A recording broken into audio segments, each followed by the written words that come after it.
Bonjour tout le monde et bienvenue dans cette nouvelle vidéo des petites pensées partagées et dans la rubrique conseils d'amis.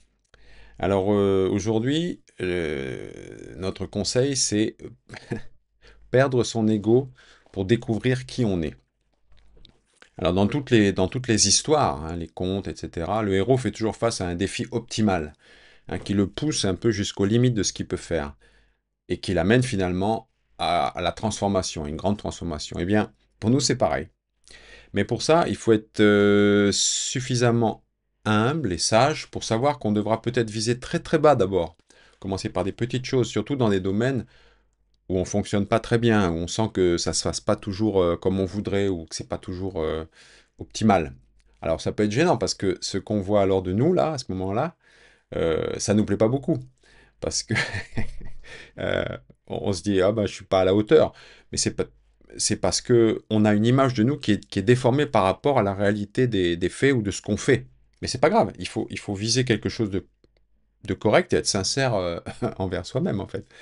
Donc il faut nous débarrasser un petit peu de cet ego qui est un petit peu arrogant et qui est fier, parce que c'est lui justement qui nous entrave, qui entrave notre progression, qui interfère en fait dans nos progrès, hein. Mythologiquement parlant, justement, quand on regarde un peu le parcours du héros, etc., dont je parle dans une autre vidéo, ça fait partie du processus d'opposition, en fait. C'est l'adversaire, c'est nous-mêmes. L'adversaire qui freine le progrès. Alors, dans un conte, dans une histoire, c'est l'ennemi, c'est un opposant. Mais dans notre quête à nous, dans notre progression, c'est nous-mêmes, l'adversaire.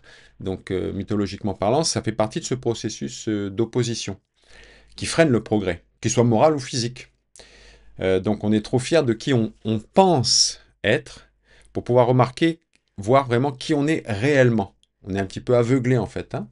C'est ça qui nous empêche de changer véritablement et profondément. Pas que pour l'apparence, pour la galerie. Parce que on veut pas, on a peur de sacrifier cette part de nous-mêmes.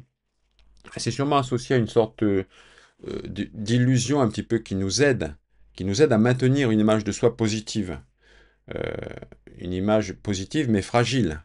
On veut tous paraître bon, tout le monde, c'est normal, on veut être perçu comme de bonnes personnes, c'est normal. Mais il faudrait concentrer ses efforts sur être une bonne personne plutôt que de paraître une bonne personne. Sur le faire, faire réellement plutôt que faire semblant, en fait. Avoir l'air et pas la chanson. Donc beaucoup trop d'efforts sont souvent gaspillés dans l'unique objectif d'être bien vu, d'être bien perçu. On se demande toujours un petit peu quelle image les autres vont avoir de moi à ce moment-là. Mais si vous êtes suffisamment ancré, si vous avez des valeurs sûres qui ont été éprouvées, auxquelles vous croyez, pas que vous, mais enfin, quand on regarde la philosophie antique, un petit peu tous les anciens, euh, on essaie d'être bien guidé, d'avoir la bonne intuition pour agir correctement, sans se préoccuper de comment ça va être perçu en fait. C'est pas ça qu'il faut mettre en premier. Bien sûr que c'est important de voir le regard des autres, mais c'est pas en premier.